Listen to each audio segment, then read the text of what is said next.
Exam clear होता है और किसी कंपनी से स्पॉन्सरशिप का टेस्ट क्लियर होता है, तो वो दोनों चीज होने के बाद आप किसी भी डीजी अप्रूव्ड कॉलेज के अंदर जो है डीएनएस का कोर्स कर सकते हो। वो डीजी अप्रूव्ड जो कॉलेज है वो आपको एडमिशन तभी देगा जब आपने IMUCT का एग्जाम क्लियर कर रखा हो और आपके पास कंपनी की स्पॉन्सरशिप हो। तो ये दोनों चीजें क्लियर होने के बाद आपको एडमिशन मिल जाएगा। फिर आपकी ट्रेनिंग होती है 1 साल की। 1 साल की आपकी ट्रेनिंग होगी किसी भी कॉलेज में, ठीक है, जिस कॉलेज ने आपको एडमिशन दिया है। और उस ट्रेनिंग का खर्चा लगभग आ जाता है आज के टाइम में, मान के चलो 6-7 लाख रुपए उस ट्रेनिंग का 1 साल का खर्चा है। उसके बाद आप बन के आते हैं यहाँ पे डेक कैडेट, ठीक है। और ये जो IMUCT का जो मैं एग्जाम बता रहा हूँ जो क्लियर करना होता है, या फिर कंपनी स्पॉन्सरशिप का टेस्ट, अगर इसका आप लोगों को स्टडी मटेरियल चाहिए IMUCT का पास्ट पेपर के साथ, तो उसका लिंक आप लोगों को इस वीडियो की डिस्क्रिप्शन में मिल जाएगा। आप वहां से स्टडी मटेरियल ले सकते हो। सेम टाइम जैसे आप पेमेंट करोगे आपके ईमेल के ऊपर ऑटोमेटिकली जो है PDF आ जाएगी, आप फिर उसको डाउनलोड करके पढ़ सकते हो। तो ये तरीका है भाई, डेक कैडेट में आप आ जाओगे। उसके बाद जैसे आपकी ट्रेनिंग कंप्लीट होगी, कुछ एग्जाम्स क्लियर करने, आप बनोगे 3rd ऑफिसर, फिर 2nd, फिर चीफ, फिर कैप्टन। डेक कैडेट की बात करूं मैं तो भाई यहाँ पे आप मान के चलो एक तरीके से आपकी ट्रेनिंग हो रही है जहाज पे। 18 महीने की ट्रेनिंग होती है, ठीक है। 6-6 महीने के 3 कॉन्ट्रैक्ट भी मरवाए जा सकते हैं, या 9-9 महीने के 2 कॉन्ट्रैक्ट भी हो सकते हैं। अब एक डेक कैडेट को जो है मतलब दुनिया भर का काम करना होता है। वो मतलब वॉच कीपिंग में भी असिस्ट करेगा ऑफिसर्स को, और सुबह से लेकर शाम तक उसका एक किस्म का रगड़ा रहता है, ठीक है। सुबह मान लो अगर वो चीफ ऑफिसर के हाथ वॉच कर रहा है तो सुबह उठ जाएगा 3:45 बजे, क्योंकि 4 बजे है उसकी ड्यूटी स्टार्ट है। फिर डिपेंड करता है कि भाई आपको कैसे ऑफिसर्स मिले, उस हिसाब से आपका जो है रूटीन बनेगा। डेक कैडेट के अंदर सैलरी मैंने आपको बता दी 25 से 40 हजार के आसपास मिल जाता है डेक कैडेट को। प्रमोशन हो गया 3rd, फिर 2nd, फिर चीफ और फिर कैप्टन, ठीक है। इस तरीके से चीजें आगे बढ़ती हैं। इसके बाद आप बनते हो 3rd ऑफिसर। जैसे डेक कैडेट मैं अपने कैडेटशिप पूरी कर ली, एग्जाम्स क्लियर कर दिए, ओरल्स आपको COC मिल गई, मतलब लाइसेंस मिल गया जहाज चलाने का, तो 3rd ऑफिसर अब होता है सबसे छोटा ऑफिसर जो कि डेक का है, डेक का ऑफिसर जो कि जहाज चलाता है। अब 3rd ऑफिसर का काम क्या होगा भाई? 3rd ऑफिसर करेगा भाई सुबह 8 से 12 और रात को फिर से 8 से 12 रात को, ठीक है। सुबह 8 से 12 और रात को 8 से 12 जहाज चलाएगा, यानी कि 4-4 घंटे 2 बार। तो भाई पूरे 24 घंटे में 8 घंटे जहाज चलाएगा 3rd ऑफिसर, 8 घंटे 2nd ऑफिसर और 8 घंटे चीफ ऑफिसर। तो तीनों बंदे 8-8 घंटे जहाज चलाएंगे, तो फिर 24 घंटे हो जाते हैं, ठीक है। और लगातार 8-8 घंटे नहीं चलाते, पहले ये 4, फिर वो 4, फिर ये 4, फिर से 3rd ऑफिसर 4, 2nd 4 और फिर चीफ 4, ठीक है। इस तरीके से चीजें चलते हैं यहाँ पे। उसके बाद जब आप 2nd ऑफिसर बन जाते हो, देखो ये तो हो गया सिर्फ जहाज चलाने का काम। इसके अलावा भी काफी काम होते हैं 3rd ऑफिसर के। 3rd ऑफिसर क्या करेगा? जैसे आपके LSA FFA हो गए। LSA मतलब लाइफ सेविंग अप्लायंसेस, FFA मतलब फायर फाइटिंग अप्लायंसेस। जितने भी ये हैं जहाज पे, उन सब की रख रखाव करना, उनका इंस्पेक्शन करना, ठीक है, उन सब चीजों को मॉनिटर करना, ये भी काम है 3rd ऑफिसर का ही। इसके अलावा अगर और कोई काम असाइन कर दिया तो वो भी 3rd ऑफिसर कर लेगा। इसके बाद नेक्स्ट आता है आपका 2nd ऑफिसर। 2nd ऑफिसर जैसे आपको पता है कि भाई ये चलाएगा जहाज भाई दोपहर को 12 से 4 और फिर रात के 12 से 4 फिर से, यानी कि रात को भी जागेगा 12 से 4 तक, और फिर दिन में दोपहर में फिर से 12 से 4 फिर से जहाज चलाना है, ठीक है। अब इसके अलावा भी कुछ और काम होते हैं 2nd ऑफिसर के। 2nd ऑफिसर नॉर्मली जो है एक मेडिकल ऑफिसर भी होता है जहाज पे, जो एक छोटा सा हॉस्पिटल होता है जिसकी में दवाइयां वगैरह रखी होती हैं, उनका इंचार्ज, कौन सी दवाई खत्म हो गई है मंगवानी है, कौन सी एक्सपायर हो गई उसको साइड में करनी है, वो सब चीजें। किसी कोई बीमार हो गया तो उसको दवाई इशू करना, प्लस जो चार्ट्स होते हैं जहाज पे भाई नेविगेशन के लिए जिन चार्ट्स का इस्तेमाल किया जाता है, उन चार्ट्स को अपडेट करना, उनके करेक्शंस आ गए तो उनको करेक्ट करना। जितने भी एडमिनिस्ट्रेटिव लिस्ट ऑफ पब्लिकेशंस हैं जहाज पे, मतलब जिनकी मदद ली जाती है जहाज चलाने में, जिन किताबों को रेफर किया जाता है, ठीक है, उनको अप टू डेट रखना, वो सब काम 2nd ऑफिसर का होता है, ठीक है। इसके बाद आपका आता है 2nd ऑफिसर के बाद कौन? आप कहोगे भाई चीफ ऑफिसर। अब चीफ ऑफिसर की जो है टाइमिंग जो है वो भी 8 घंटे जहाज चलाएगा। और टाइमिंग क्या होंगी?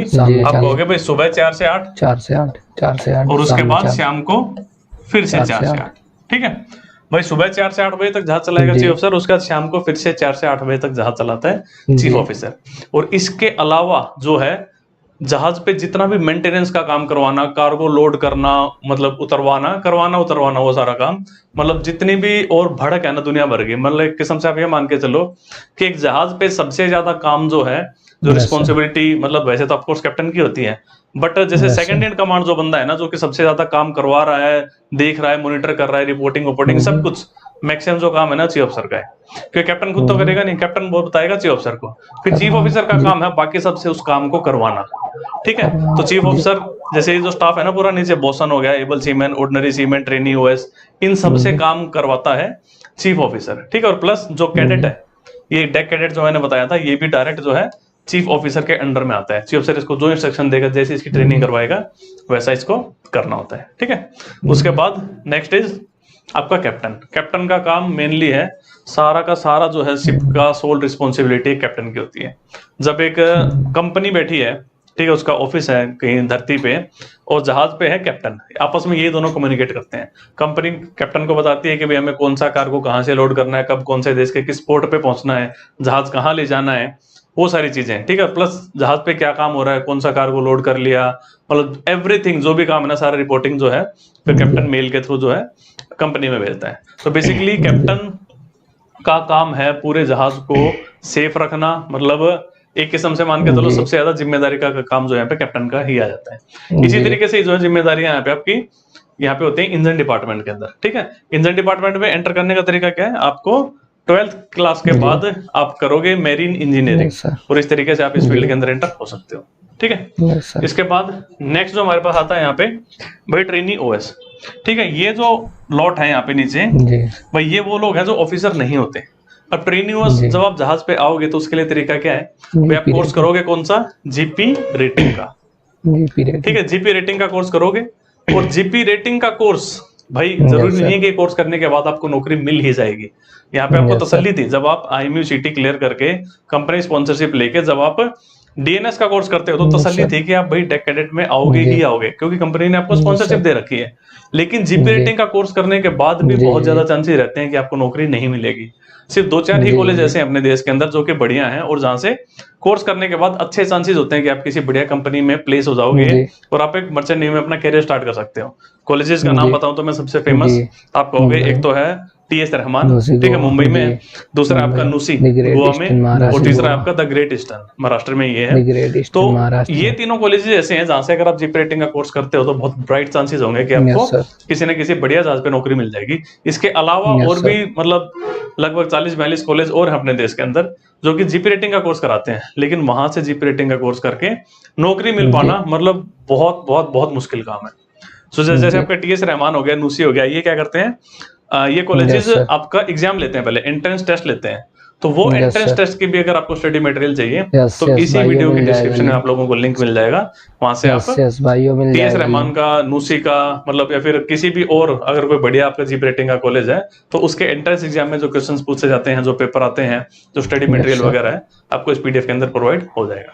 ठीक है, अब भाई ट्रेनी हाउस जब आप जहाज पे आओगे तो ट्रेनी हाउस के बाद फिर क्या तरीका है, जब आप ट्रेनी हाउस में जहाज पे आ गए तो भाई यहाँ पे आपको सैलरी मतलब क्या, मतलब बहुत ही कम होती है यहाँ पे जो तनख्वाह होती है ना, मान के चलो ट्रेनी हाउस को डेक कैडेट के बराबर लगभग मिल रही होती है। ठीक है, वही मान के चलो 25 से 40 हजार के आसपास। ठीक है, फिर जब आपके 1-2 कॉन्ट्रैक्ट हो जाएंगे ट्रेनी ओएस में, फिर आपका प्रमोशन हो जाएगा, फिर आप बन जाओगे एक्चुअल के ओएस।